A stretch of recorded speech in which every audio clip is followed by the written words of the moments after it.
Imagine opening a superhero comic and the very first thing you see is a murder. No giant battle, no hero saving the day. Just a dead body lying on the sidewalk. That's how Watchmen begins, and somehow it only gets crazier from there. People have called this the greatest graphic novel ever written. It's inspired movies, TV shows, and pretty much every dark superhero story that came after it. So today I'm walking you through the story, the characters, and the ending that still splits people into two camps. Let's get into it.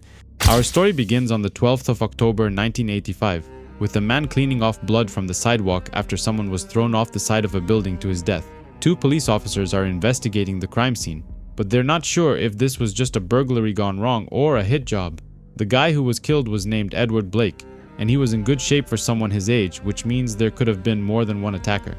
The two cops don't want to attract too much attention to their case because they don't want masked vigilantes like Rorschach getting involved.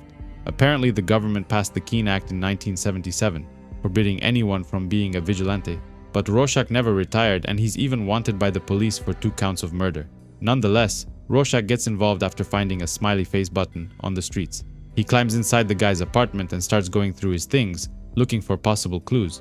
He finds a secret room where Edward Blake was hiding a costume, revealing that he used to be the comedian, one of the members of the Minutemen, the first superhero team in history.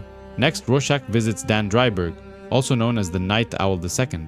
The two of them used to be teammates in the second generation of heroes, known as the Crime Busters. The comedian had been working for the government since 1977, knocking over Marxist republics in South America. Maybe this was a political killing. Maybe. But Rorschach thinks that someone's picking off costumed heroes one by one, and he's just getting started. Rorschach wanted to give him a heads up to watch his back, in case his theory is correct and somebody's gunning for masks. Dryberg quit fighting crime, but he still keeps his night owl costume inside his secret cave underneath his home. Next, Rorschach goes into a bar filled with the lowest scum society has to offer. The bartender knows him and is scared of him, begging him not to kill anyone. He picks on a random guy and starts breaking off his fingers, demanding to know if they have any information on who killed Edward Blake, but nobody knows anything. He visits Adrian Veidt next, also known as Ozymandias and former member of the Crime Busters, the self-proclaimed smartest man in the world, a former hero turned successful businessman. Rorschach doesn't trust him and accuses him of being a sellout, saying he set up a company selling posters, diet books, and toy soldiers based on himself. Nonetheless, he gives him the same warning he gave the Night Owl, to watch his back because someone's gunning for masks. The next person he visits is Dr. Manhattan, the only hero with actual superhero powers. He lives together with Laurie Juspetchik, also known as Silk Spectre 2, inside a military base where they work for the government. Rorschach calls her Miss Jupiter, but she hates that name because her mother used to use it, trying to hide the fact that she was Polish. Dr. Manhattan isn't too concerned with the comedian's death, since a living body and a dead body contain the same number of particles. Structurally, there's no discernible difference. Laurie doesn't care either because the comedian tried to her mother when they were in the Minutemen. He was a monster, and he even broke a few of her ribs. She's getting really upset by their conversation, so Dr. Manhattan teleports him outside the base. Laurie says she doesn't like Rorschach. He's sick inside his mind, and she doesn't like the way he smells or that horrible monotone voice. The sooner the police put him away, the better. However, he did mention Dan Dryberg, and Laurie gives him a call, wondering if he'd want to have dinner tonight. Rorschach talks to himself and says that on Friday night, a comedian died in New York. Someone threw him out of a window, and when he hit the sidewalk, his head was driven into his stomach. Nobody cares but him. The United States and Russia are on the brink of war. Millions will perish in sickness and misery. But why does one death matter against so many? Laurie had a great time with Dryberg. The military is keeping her locked up with Dr. Manhattan in order to keep him relaxed and happy, so she welcomed a night out. They talk about a guy who pretended to be a supervillain so he could get beaten up. His name was Captain Carnage. One time she started beating him after he tried to rob a jewelry shop, but he was enjoying it and getting off on it. Dryberg remembers what happened to him. Apparently he tried the same move on Rorschach, but Rorschach dropped him down an elevator shaft. This puts Laurie in a good mood, and she can't stop laughing about it even though it isn't funny. The comedian's funeral is finally taking place, and all of his former friends and teammates are showing up to attend. But not Laurie. She still hates him for what he did to her mother and visits her instead. She's 65 years old now, living inside a retirement home, but she doesn't hold a grudge. It's been like 40 years since the comedian tried to her, but her daughter doesn't understand how she can just move on. Apparently, Blake did some horrible things during the Vietnam War. John told her about him. Laurie's mother received a present. It's a comic book from an old fan from when she used to be Sally Jupiter. It's a porn comic book they did in the 30s and 40s about her, and she thinks it's kind of flattering. but Laurie doesn't agree. We see a memory of when the Minutemen did their first photo shoot together. Most of the heroes were there. Sally goes into another room to change, but Blake follows her and starts hitting on her. She turns him down, so he gets violent and starts punching and kicking her until she drops to the ground. He then pulls his pants down and wants to her, but Hooded Justice walks in and starts beating him up. He gives him a proper beating and then asks Laurie to get up and cover herself up. In the present, she gets into an argument with her daughter, who doesn't understand how she's not bothered by the Blake's image, who is regarded as a hero when in fact he was a piece of shit. But her daughter's image isn't any better, she's sleeping with a walking H-bomb. In the past, Nelson Gardner, also known as Captain Metropolis, got most of the heroes together and formed the Crime Busters. There hasn't been another organization of masked adventurers since the Minutemen disbanded in 1949, claiming that new social evils emerge every day. Promiscuity, drugs, campus subversion, you name it. And he wants them to band together and fight for what's right. But the comedian says his idea is bullshit. They want to play cowboys and Indians and run around like headless chickens. Ozymandias thinks that with the right person coordinating the group, they could do good things. It doesn't require a genius to see that America has problems that need tackling. The comedian still thinks they are wasting their time. It doesn't matter what they do, because in 30 years, the nukes are gonna fly like Maybugs and destroy everything. Rorschach is the only one who brought flowers, while Dr. Manhattan remembers something that happened in Vietnam. The United States had won the war, and there was a big celebration, but Blake couldn't wait to get back home and leave this dump. But during the war, he got involved with a local woman and got her pregnant, and she wanted them to be together. When he refused, she got upset and hurt him with a broken bottle of beer, so he lost his temper and shot her point blank. Dr. Manhattan was right there. He could have done something to stop him. He could have turned the gun into steam or the bullets into mercury, but he didn't. Blake says he doesn't give a damn about human beings. He's watched him, and he's drifting out of touch, and God help them when he loses control. The Crime Busters' first mission was to deal with riots, which were appearing all over the country, but the people hated them, saying they don't want vigilantes, they want regular cops. The people didn't trust them, because who do they answer to? Who watches the Watchmen? The funeral ends and everyone says goodbye, but there is a mysterious person attending who sits in the back. Rorschach follows him home and attacks him, accusing him of being Moloch, an old villain whom they've fought many times.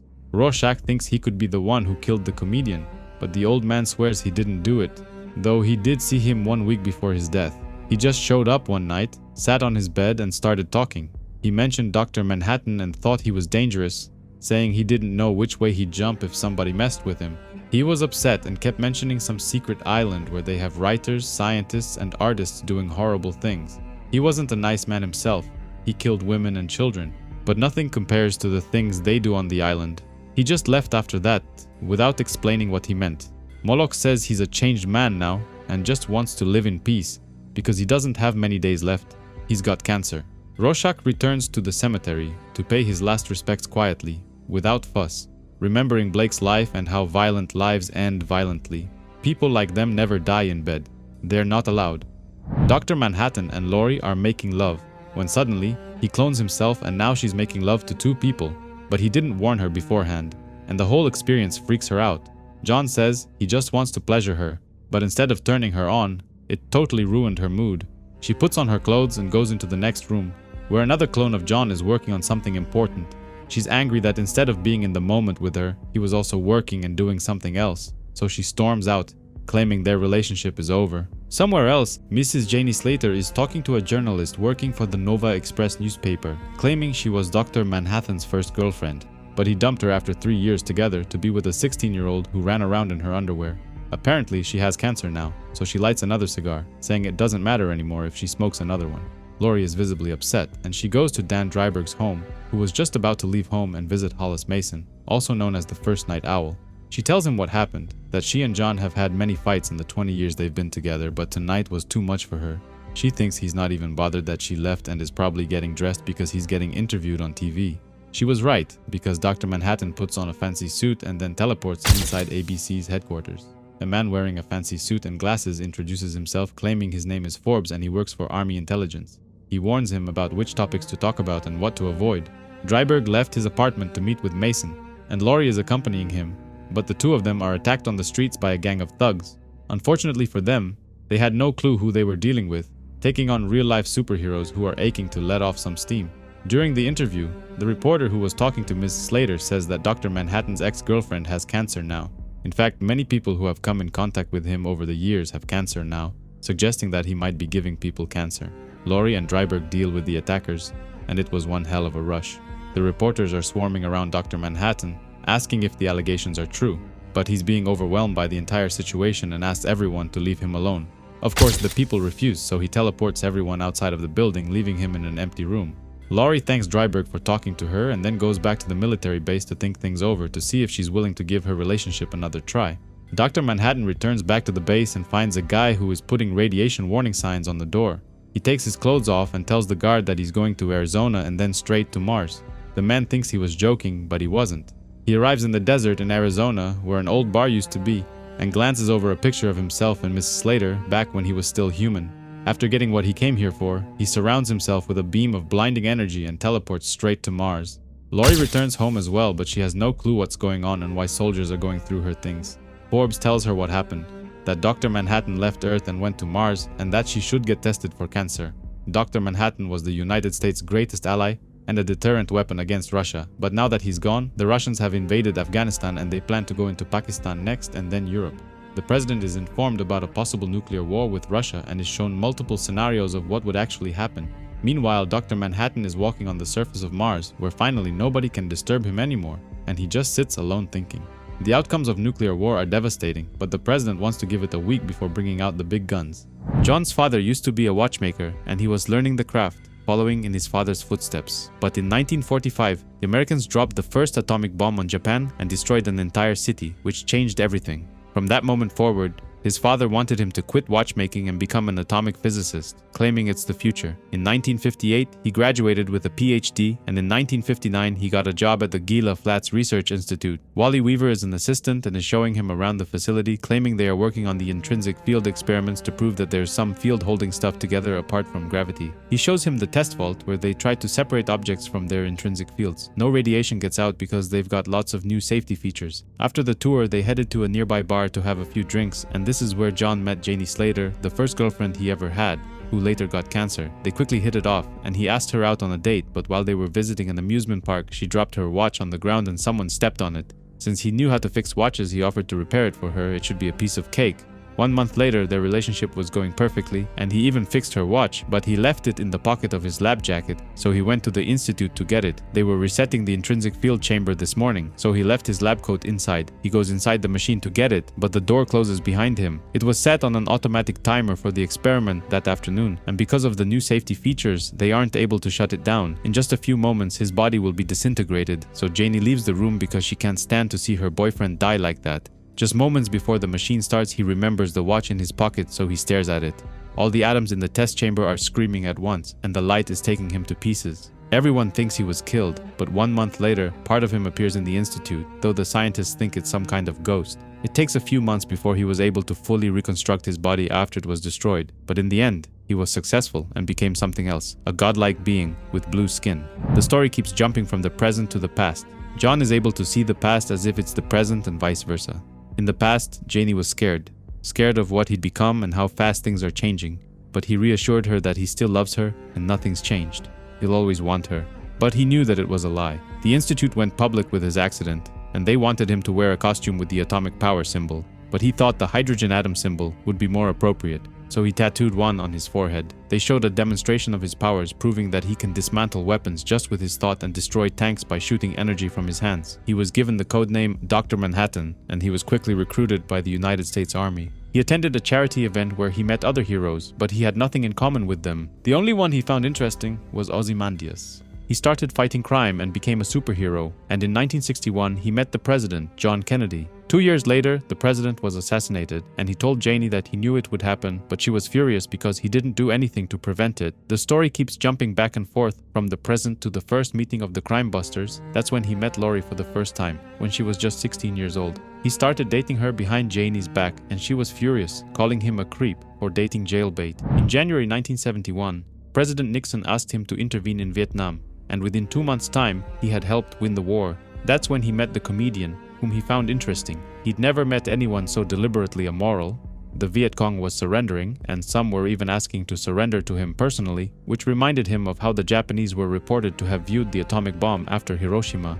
Ozymandias had quit the crime busters and become a successful businessman, so he invited John and Laurie to his Antarctic retreat. This place was amazing. Apparently, technology had advanced tremendously thanks to John's contributions. In 1977, there were many riots happening all over the country, so Dr. Manhattan was sent to calm the spirits. When the people refused, he teleported everyone into their homes, but 2 people died from heart attacks. Because of his and other masked vigilantes' interferences, the government passed a new law which outlawed superheroes. Everyone was forced to surrender, everyone except Edward Blake, who still worked for the government, and Dr. Manhattan, who was a vital part of the country's defense. He's tired of Earth and its people. He's tired of being caught in the tangle of their lives, so he's come to Mars, to a place without clocks, without seasons, without hourglasses to trap the shifting pink sand of the planet. He starts building something, a strange building made out of pink sand, hardened to glass, which glitters in the sun's light. Rorschach visits Moloch a second time in the middle of the night, accusing him of hiding something. The journalist who claimed that Dr. Manhattan gave people cancer mentioned his name, alongside Janie Slater's and other people who've been in contact with Dr. Manhattan trying to force him into exile. This means that someone made a list, getting rid of heroes one way or another, and Rorschach wants to know who's behind it, but the old man doesn't know anything. Somewhere else, a father killed both of his children in front of his wife and then took his own life, fearing that nuclear war between Russia and the United States is imminent. The guy was probably batshit crazy, and the 2 detectives who investigated the comedian's death were sent to the house. Laurie was kicked out of the military base after Dr. Manhattan left for Mars, so Dryberg invites her for lunch. He offers her a place to stay inside his house. He lives alone and has plenty of space, so she accepts out of desperation. Rorschach takes off his mask and goes to have lunch while watching the city and its people. Nobody knows his true identity without the mask, and he can mingle without attracting attention. He sees Laurie and Dryberg leaving the restaurant and wonders if they're having an affair. Maybe she engineered Dr. Manhattan's exile to make room for a new boyfriend. Also, she hated the comedian. Meanwhile, Adrian Veidt is leaving his building discussing business with his beautiful assistant when out of nowhere someone tries to shoot him. Unfortunately, he only manages to shoot the assistant and Veidt attacks him with a gold object. The police arrive and ask him to stand down, but Veidt claims the attacker is trying to ingest a poison capsule, so he tries to stop him. This incident reinforces Rorschach's theory that someone is trying to kill masked heroes, taking them out one by one. Moloch left him a note in the alleys. Maybe he has some piece of information, so he puts back on the mask and goes to talk to him. Meanwhile, someone calls the 2 detectives and gives them a free tip, asking if they want to catch a raw shark. Rorschach arrives at Moloch's home, but someone was already there and put a bullet through his head. Suddenly, the cops arrive and ask him to surrender, or else they're gonna come in guns blazing. Someone framed him for Moloch's murder, so he fights back trying to escape. He starts by setting some cops on fire, but the place is engulfed in flames and he runs upstairs. There's no way out, so he jumps through the window. He's already several stories high and falls down violently. He lands straight into the cops' hands, who pin him to the ground and remove his mask, curious to see who's hiding underneath, but this makes him extremely mad, demanding they give him his face back. Rorschach was arrested and taken to prison, where Dr. Malcolm is trying to discern if he's crazy or not. Without the mask, Rorschach doesn't answer unless he's called by his real name, Walter Joseph Kovacs. When he was just a kid, he walked in on his mother, who was working as a prostitute. The guy had no idea she had kids and decided to leave, claiming he gets enough of this crap at home. His mother was furious and started beating him, saying she should have had an abortion and calling him slow. Walter is being taken back to his cell, but everyone knows who he really is and threatens him from their cells. They want to do unspeakable things to him, like cut his tongue out and shove it in his mouth, while others threaten to beat him from behind. This triggers a memory of when he was a kid again, being bullied by older kids on the block. He lost his temper and attacked one of them, stabbing him in the eye with a cigar and then biting his face like a wild dog. Dr. Malcolm continues his studies, and Walter decides to tell him the real reason he became Rorschach. After his mother was killed, he became an unskilled manual worker in the garment industry. In 1962, a special order for a women's dress came. The customer was a young girl with an Italian name. She never collected the dress, but he later read in the newspaper that the girl was and killed by someone, while the neighbors refused to call the cops. Some of them even watched the whole thing. That's when he knew how people actually are, so he took the remains of her unwanted dress home and made it a face that he could bear to look at in the mirror. Walter is attending lunch in the cafeteria when one of the inmates sneaks up behind him and threatens him. He takes a food tray and spills it in the man's face, burning him with boiling oil and mutilating him. Even after joining the crime busters, Walter still didn't see himself as Rorschach, but he considered what they were doing as soft.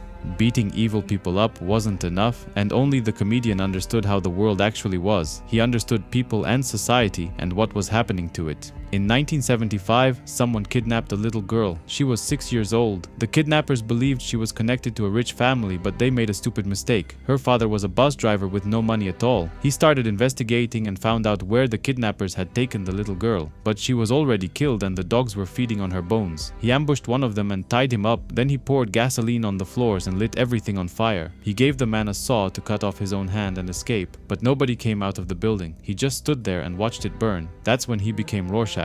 Lori is staying with Dryberg now, and one night she sneaks downstairs into his secret lair and goes inside his airship. She's looking for the dash lighter to light her cigar, but she accidentally activates the flamethrowers. She starts a massive fire, and Dryberg rushes downstairs to see what just happened. He manages to put out the fire, and luckily there's no severe damage caused to the airship. Dryberg used to be Night Owl, and he kept most of his old costumes and gadgets, which Lori finds fascinating. He was lucky because his dad was in banking, and when he died, he left him a lot of money, which he found surprising because he always seemed disappointed in him. They go inside the airship together and he starts checking the ship's controls and weapons, while she keeps digging through his stuff. Hollis Mason, also known as the first Night Owl, was his hero. He was retiring when Dryberg was starting out, so he wrote him and asked if he could carry on his name. He remembers visiting his garage that first time and how awestruck he was. He regretted the crime busters falling apart, but eventually he realized that the comedian was right. It's all crap dressed up with a lot of flash and thunder. Who needs superheroes and all this hardware to catch hookers and purse snatchers? Next, he shows her a pair of glasses which allow you to see in the dark, and she's completely amazed at how good they are. This is fabulous. This must be what it's like having powers, special vision like that. It must be so strange being John. He can literally see neutrinos. He wonders if she misses him. But even while they were together, he was never really there. There was no real human contact, no physical contact. She was so lonely. They go back upstairs and watch the news. Russia has brought its military forces closer to Pakistan's borders, and Pakistan is calling on the United States to intervene. In other news at home, police stopped searching for missing writer Max Shea, having failed to open any new lines of investigation. This guy went missing 2 years ago. Next, we see news from the New York Institute for Extraspatial Studies, where scientists are trying to open new dimensions. Dr. Ed Corey is happy to announce that they are expecting early success in their search for extra-dimensional energy sources, while the TV switches to Ozymandias performing an acrobatic gymnastic demonstration. Lori hits on Dryberg and slowly starts kissing him. He gets on top of her and they're about to make love, but for some reason, he can't get it up, so they spend the night cuddling. He dreams about her, but he's wearing the Night Owl costume while a nuclear bomb explodes behind them, killing both of them in the process. He goes downstairs and puts on the suit because he wants to go on a mission, but Lori wants to accompany him. There have been multiple tenant fires across the city, and tonight is no different. A building was set on fire intentionally, but there are people trapped inside, so they use the airship to evacuate them. Everyone was saved and there were no reported casualties. This whole night was exciting, and putting on the suit again and becoming Night Owl again gave Dryberg all the confidence he needed. This time he has no trouble getting it up, and the two of them make love on the airship's floor. Hollis Mason calls Lori's mother and asks if she's heard the news about the tenant fire and how the people were saved by Night Owl and a female hero. She knew it was her daughter. She barely just broke up with Dr. Manhattan and is already dating. Dryberg thinks all these recent superhero murders are connected. They've even tried to kill Ozymandias and managed to exile Dr. Manhattan. But in order to get to the bottom of this, they need to spring Rorschach from prison. He's been investigating this for months and knows more than them. Rorschach has made a lot of enemies over the years by putting them behind bars, including an infamous mob boss called Big Figure. Big Figure shows up surrounded by two of his thugs and threatens Rorschach, saying he's waited 20 years for this and is gonna take his time torturing him. Dryberg is fixing his door lock once again when Detective Fine, the same guy who investigated Edward Blake's murder, visits him. He wants to know his relationship with the comedian, since he saw him and others, like Ozymandias, at the funeral. Dryberg claims he met Blake through Ozymandias, when he donated money to one of his charities and barely knew the guy. The detective mentions that Night Owl saved a bunch of people from a fire, which is fine, but if things continue, he's gonna have to take him down. The Keen Act outlaws costumed vigilantes taking things into their own hands. Next, we see images from within a right-wing tabloid newspaper, where the editor is scrambling to finish an issue on deadline, rambling about masked vigilantes to his young assistant. He asks the assistant to dig through the crank file, their pile of rejected, unverified submissions, to find filler content and photos related to the missing writer follow-up, and the assistant pulls out a sketched photo. Next, we see images from an island, possibly the same one that the comedian mentioned, where Mr. Shea is talking to a woman, an artist, who is painting some kind of monster. Shea makes a bitter joke about the birth of the monster, calling it their baby. It's Halloween, and we see Hollis Mason carving out a pumpkin and getting ready for the holiday with his dog. The TV is on, and news breaks out that Rorschach was killed this afternoon during a riot at the prison. The riot is underway, but Rorschach is not dead just yet, though Big Figure and his men are about to break inside his cell. Rorschach tricks one of them into pushing his hands through the bars and then breaks his fingers, literally preventing them from opening the door. The guy is killed by his own people because Big Figure has waited a long time to get back at Rorschach and won't let anyone get in the way. Night Owl and Laurie arrive at the prison and use the airship for cover as they break inside. They use screechers, which are essentially sonic alarm devices used to disorient or incapacitate enemies with sound. The thugs finally break inside Rorschach's cell, but he floods the cell with toilet water, which causes one of them to get electrocuted to death. Next is Big Figure's turn, but he makes a run for it while Night Owl is searching for Rorschach. They find him and say they've come to spring him out, but first he needs to find Big Figure and make him suffer. Once that was settled, he's ready to accept their help and get the hell out of here. They go back to Dryberg's apartment to get a few things because this place is going to be crawling with cops any second now. Laurie goes to her room to pick something up, but is shocked to find Dr. Manhattan waiting for her. He says that in 1 hour, they're gonna talk on Mars and she's gonna try and convince him to save the world. He and she teleport out of the apartment while the two guys escape using the airship just moments before Detective Fine and his people break down the door. Meanwhile, on the streets, news breaks out that Night Owl has sprung Rorschach from prison and the people form a mob to hunt him down. They know where Hollis Mason is staying and they break inside his apartment while he thinks they are children dressed for Halloween. His dog jumps to his rescue, but it's no use. There are just too many of them and both of them get killed. Dr. Manhattan brings Laurie to Mars's surface, but there's no oxygen here and she begins suffocating. He forgot that she can't breathe and apologizes while creating an oxygen field around her which allows her to breathe. He then shows her his amazing sand-made castle and invites her inside, saying they're gonna finish this conversation on the balcony. He implies he knows exactly how their conversation is gonna end. Everything is preordained, even his responses. We're all puppets and he's just a puppet who can see the strings. He knows that she and Dryberg have been sleeping together. He knows this because she's gonna tell him that in a few moments.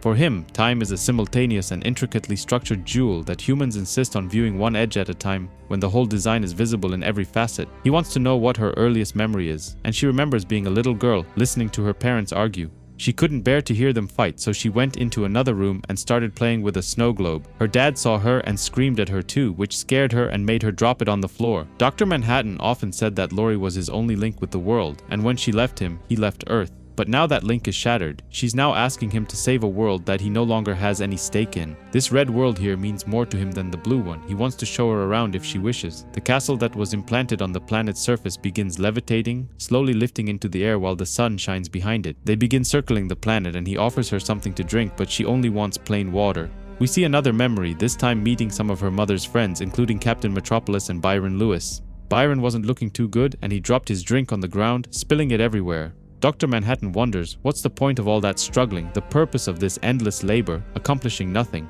leaving people empty and disillusioned, leaving them broken? Even though a lot of people have messed up lives that don't accomplish anything visible, don't we have some importance to the universe beyond that? She's referring just to the existence of life, isn't that significant? In his opinion, it's a highly overrated phenomenon. Mars gets along perfectly without so much as a microorganism. He shows her the south pole of the planet and asks if it would be greatly improved by an oil pipeline. The ground crumbled when the subterranean ice melted, releasing torrents of water to form vast rivers, now long dry. Life could have flourished here then, but Mars did not choose life. It chose this, which he calls chaotic terrain. She remembers the first meeting they ever held as crime busters. She was attracted to him and couldn't stop staring at his body, but he was together with Janie at that time. Once the meeting was over, she met Edward Blake for the first time, but she didn't know at that time that he tried to her mother. Eventually, her mother showed up and stopped her from talking to him. She told her the truth, what he did to her. Her pain, her fears, her whole life, all the things that happen to ordinary people. Doesn't that move him more than a bunch of rubble? He reads atoms. He sees the ancient spectacle that birthed the rubble. Beside this, human life is brief and mundane. Their conversation ends with her in tears. He will return to Earth at some point in his future, but the streets are full of corpses. The details are vague. She's curious to know if it's going to be a war between Russia and the United States, but he's unsure. There's some sort of static obscuring the future, preventing any clear impression. The electromagnetic pulse of a mass warhead detonation might conceivably cause that. Beyond that, events grow even sketchier. He's standing in deep snow and killing someone, but their identity is uncertain. He shows her more of the planet and how beautiful it really is. A valley stretching more than 3,000 miles, so that one end knows day, while the other endures night. We see another memory, this time when she was a little older, and she confronted Edward Blake about what he did to her mother. She threw her drink in his face. That's when Dr. Manhattan came and he took her home. It was the first time he ever teleported her anywhere. She's curious to know what her mother's life means in his terms. Next to a neutrino, next to something you can't even see, does it mean nothing? It's pointless debating with him. He obviously doesn't see anything terribly miraculous in life. Maybe quantum physics doesn't allow miracles, but he claims that in thermodynamics miracles are, but she interrupts him before he can finish that sentence. He wants her to relax enough to see the whole continuum, life's pattern or lack of one, then she'd understand his perspective. She's through thinking about her life, looking back on all her stupid memories. It's been a dumb life, and if there's any design, it's a dumb design, and she doesn't want to see or talk about it. He accuses her of avoiding something, but she's never had any occasion to avoid the truth. Her life, her mom's life, there's nothing worth avoiding. It's all just meaningless according to him. She gets pissed as hell and takes out her perfume, which she throws at the glass castle. The hit is so powerful that it causes the entire thing to crack and break apart. He protects her by creating a force field around her, shielding her from the debris. He changes his mind and says he doesn't think her life is meaningless. Thermodynamic miracles. Events with odds against them so astronomical they're effectively impossible, like oxygen spontaneously becoming gold. He contemplates the odds of human reproduction, 1,000 million sperm competing for a single egg, and if you multiply those odds by countless generations against the odds of your ancestors being alive, it all seems impossible. Her mother loved a man she had every reason to hate. And of that union, of the 1,000 million children competing for fertilization, it was only her that emerged. To distill so specific a form from that chaos of improbability, like turning air to gold, that is the crowning unlikelihood, the thermodynamic miracle. But if her birth is a thermodynamic miracle, you could say the same about anybody in the world, and he agrees. He wants her to wipe her tears and get ready because they are going back to Earth. President Nixon is being taken to one of their top-secret nuclear bunkers located in the mountains. He's carrying with him a device which resembles a football, but it's attached to his wrist by a chain. His advisors warn him about an imminent war with Russia and a possible first strike on their part, but the president is cautious and wants to wait a little longer. He doesn't want to strike first and prefers to sit on DEFCON 2 while things play out all around the globe. After breaking Rorschach out of prison, Lori leaves them because she can't stand to be with him, so it's just the two of them now. Rorschach goes back home because he needs his costume and his mask. He can't function properly without them, even though it's dangerous. His landlady is there, and she apparently was paid to lie to the cops and say that he made sexual advances on her, even though it's not true. Meanwhile, Ozymandias arrives at his secret retreat in Antarctica called Karnak. He is greeted by his loyal servants who claim that everything is ready. They've built a room full of monitors which broadcast live transmissions from all over the country. He contemplates investing in different kinds of companies, like pornographic companies and baby food/maternity manufacturers, as historically these do extremely well during times of war. The two guys are determined to find out who's behind the masked killings, so they visit the criminal fraternity neighborhood. Rorschach wants to know who hired the guy who tried to kill Ozymandias. Apparently one of the guys there knows the gunman. He's the one who handed him 2 envelopes, one with cash and the other with instructions. He got offered an errand by his boss, a freight coordinator at Pyramid Deliveries, but apparently he's dead as well.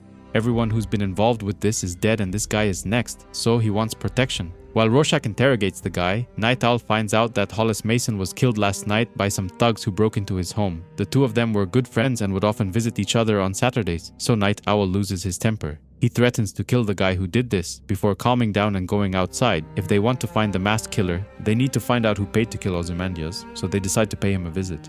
Meanwhile, on the secret island that the comedian mentioned, a group of scientists, artists, writers, and painters are celebrating finishing their work. They were all kidnapped to do a job, but we don't know what that is. And now that it's finished, they've been paid and they're headed back home. However, after leaving the port, one of them discovers a bomb planted in the ship's cargo area, but it's too late and it explodes, killing everyone on board. Ozymandias' offices are completely abandoned, even though people there work night shifts. They check his journal and find out that he left for his retreat in Antarctica. His room is filled with Egyptian artifacts, and Night Owl gets an idea, so he hacks his computer. By going through his files, they realize that he's the owner of Pyramid Deliveries, the company that hired the hitman to fake his killing. The two guys decide to go to Antarctica and pay him a visit, but first, Rorschach writes what they've discovered in his journal, remarking that they're probably not coming back alive from this because Ozymandias is faster and stronger than both of them. Before leaving, he mails the journal to one of the city's newspapers, but after reading a bunch of nonsense on the first pages, the editor thinks it's garbage, so they put it on a pile of unopened mail. The two guys arrive in Antarctica, but they land 20 miles away from the retreat, so they need to use snow bikes to reach it. It's extremely cold here, and Night Owl is using his winter costume, while Rorschach just has his dirty old coat. Ozymandias sees them coming through his monitors, but isn't worried at all, telling his pet animals that everything's alright. Rorschach and Night Owl are advancing towards the retreat, but the ice is thinner there, and they need to be careful. If Ozymandias is truly engineering World War III, they are approaching the heart of darkness, but Night Owl doesn't understand one thing. While looking through the brochures, all that crap they took from his desk, the tone was wrong somehow. Not optimistic, but he was planning for a future. It didn't read like someone out to carve a headstone for humanity. Ozymandias has seen enough and leaves the monitor room with his pets, saying they have things to attend to before they get here. First, he stops in one of the rooms and activates something on one of the machines, which starts a timer. Next, he invites the 3 people working for him into the vivarium, which is an artificial garden made inside a giant glass dome in the middle of Antarctica. He decides to tell these guys his life story, how he was born a boy genius in 1939, even though his parents were intellectually unremarkable. After his parents died, he inherited their fortune, which offered him a lifelong idle luxury. And yet, needing nothing, he burned with the urge to do everything. He studied Alexander of Macedonia and was obsessed with him, who tried to conquer the world through the coasts of Turkey and Phoenicia, subduing Egypt before turning his armies toward Persia. He was determined to measure his success against his. Firstly, he gave away his inheritance to demonstrate the possibility of achieving anything starting from nothing. Next, he departed for northern Turkey to retrace his hero's steps. He wanted to match his accomplishments, bringing an age of illumination to a benighted world. Heading south, Alexander entered Egypt through Memphis, where they proclaimed him the son of Ammon, judge of the dead. He followed him through Babylon, up through Kabul to Samarkand, then down the Indus where he first met war elephants. Alexander returned to Babylon to die of an infection, aged 33, but he failed to unite all the world, nor did he build a unity that would survive him. The night before returning to America, Ozymandias wandered into the desert and ate a ball of hashish that he'd been given in Tibet. He had a vision which transformed him. He heard dead kings walking underground, heard fanfares sound through human skulls. Alexander had merely resurrected an age of pharaohs. Their wisdom, truly immortal, now inspired him. He adopted Ramesses II's Greek name and Alexander's freebooting style. He wanted to apply antiquity's teachings to today's world. He finally ends his story, but his servants are all dead, poisoned by the wine he had served them. He then opens up the dome and exposes the garden to the freezing cold and snow from outside. The two guys eventually arrive, but the place is already covered in snow, and they don't understand why there are palm trees here. Luckily, the doors are opened and they go inside and find Ozymandias eating dinner in one of the rooms. They try to ambush him from behind, but he is ready for them, and after quickly dealing with Rorschach, he does the same thing to Night Owl. He's faster and better than them in every aspect, so they don't stand a chance, but he doesn't kill them just yet. Instead, he tells them that his mission began in the 1950s when he investigated the disappearance of Hooded Justice. He thinks that Edward Blake found him years ago and murdered him, but he couldn't prove it. He continued observing Blake over the years and found out that he was in Dallas, minding Nixon, the day Kennedy died, hinting that maybe he was involved somehow in the cover-up. While he talks, Rorschach attacks him a second time from behind, but Ozymandias quickly deals with him. He recounts the first meeting of the crime busters, which went terribly wrong, when Blake told them what they are doing is pointless because World War III is imminent. That's when, for the first time, he genuinely understood that Earth might die. He recognized the fragility of our world in increasingly hazardous times. The East and the West locked themselves into an escalating arms spiral, where both sides realized the suicidal implications of nuclear conflict, yet couldn't stop racing towards it, or else their opponents would overtake them. Meanwhile, expensive arsenals meant less cash to spend upon their old, their sick and homeless, on their children's educations. Simply given the mathematics of the situation, sooner or later conflict would be inevitable. Dr. Manhattan's presence accelerated this. He somehow symbolized mankind's problems as tensions rose. The elevation of costumed heroes became a descent. He foresaw that by the late 70s, it would reach bottom. This left him with 10 years to build a fortune and reputation to sustain him beyond that point, allowing him the power and leverage he'd surely need. He started developing a basic patent for public spark hydrants. He financed dimensional developments with the money from that. Each step had to be taken carefully, constantly striving to keep in mind the enormous scale of what was at stake. the world's present would end. Its future, immeasurably vaster, would also vanish. Even our past would be cancelled. Dr. Manhattan, being too powerful and unpredictable to fit his plans, needed removing. Thus, Dimensional Developments hired his past associates and gave them cancer. Meanwhile, he was taking advantage of new technology and researched genetics and eventually teleportation. Dr. Manhattan proved that teleportation was possible. Why develop electric cars? His researches were vital, like his island, which was secretly purchased in 1970. Unable to unite the world by conquest, Alexander's method, he would trick it, frighten it towards salvation, with history's greatest practical joke. While he was returning from Nicaragua by air, Blake spotted a ship docking at the uncharted island, so he snuck onto the island and found out what he was planning all along. Unfortunately, without Dr. Manhattan's mind, teleportation proved limited. Anything living died of shock upon transfer or materialized in an occupied space and exploded. But that wasn't what Blake found on that island.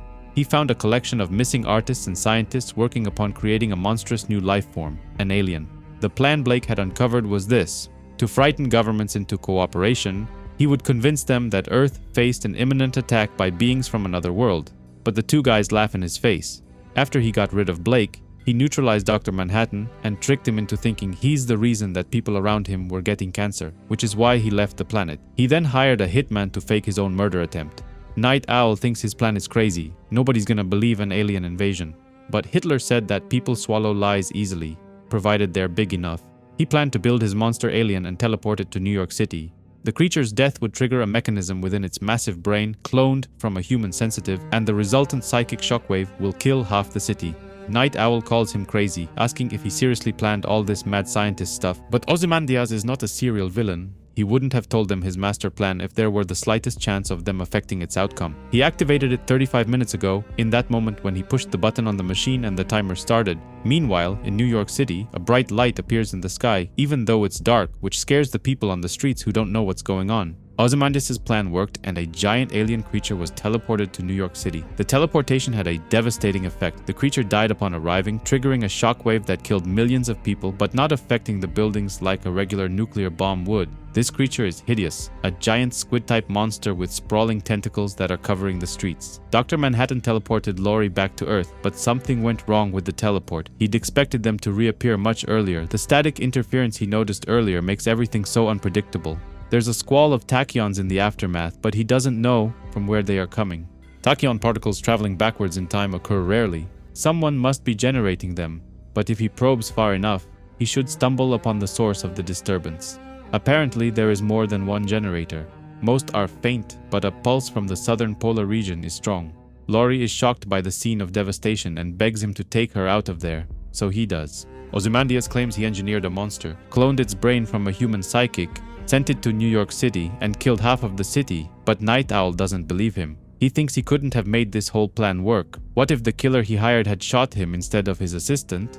But he says he would have had to catch the bullet. The psychic was the key. There used to be a young guy named Robert Deschaines. He acquired his brain after his death, and his geneticists cloned something much bigger and more powerful, and then incorporated it into his alien creature. The brain was a psychic resonator. It would amplify a signal pulse and broadcast it. The signal triggered by the onset of death. No one will doubt this Earth has met a force so dreadful it must be repelled. Dr. Manhattan teleported them to the Arctic retreat, but John seems to be confused. These tachyon particles are affecting him somehow. He goes inside and leaves Laurie in the freezing cold, while Ozymandias is trying to escape into the next room. He hides among the many machines in this room, but Dr. Manhattan asks him to reveal himself, claiming he can turn everything into glass. Nonetheless, he plays his game and follows the pet tiger inside one of the machines.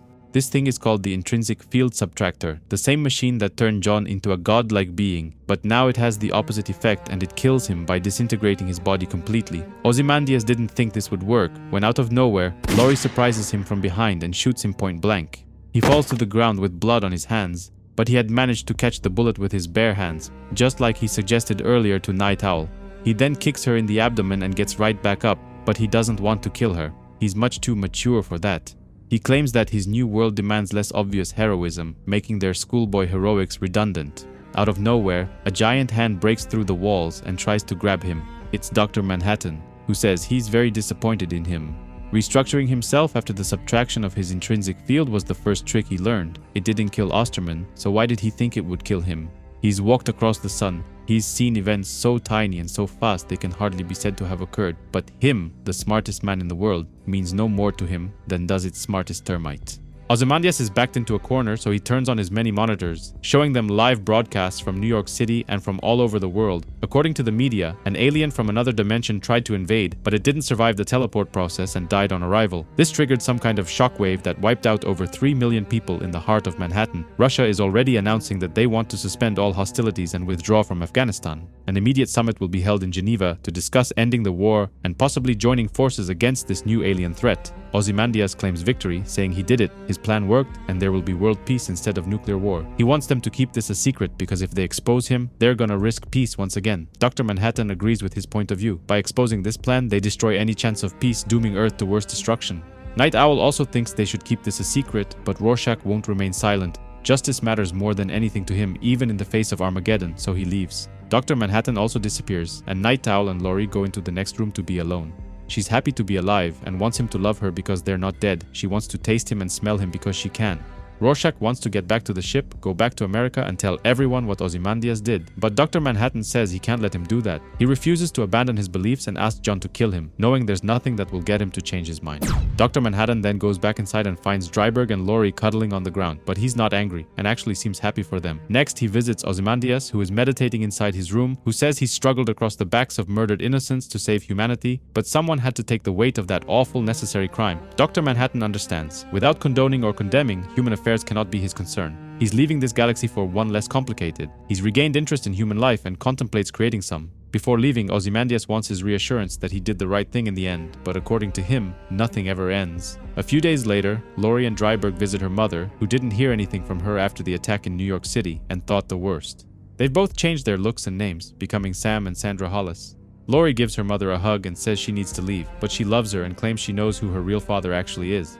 Her mother suggested they should have kids, but Laurie wants to travel and see new places. She's not staying home changing diapers. After they leave, her mother picks up an old photo of the Minutemen and gives the comedian a kiss, revealing that she actually loved Edward Blake even though he tried to her, and that he is Laurie's biological father. Meanwhile, at the offices of the New Frontiersman newspaper, the editor wants his assistant to pick a story in order to fill out 2 blank pages. There's a huge stack of filler content material lying on the table, including Rorschach's journal, which exposes Ozymandias' entire conspiracy. But the story ends before we find out if the assistant picks the journal or not.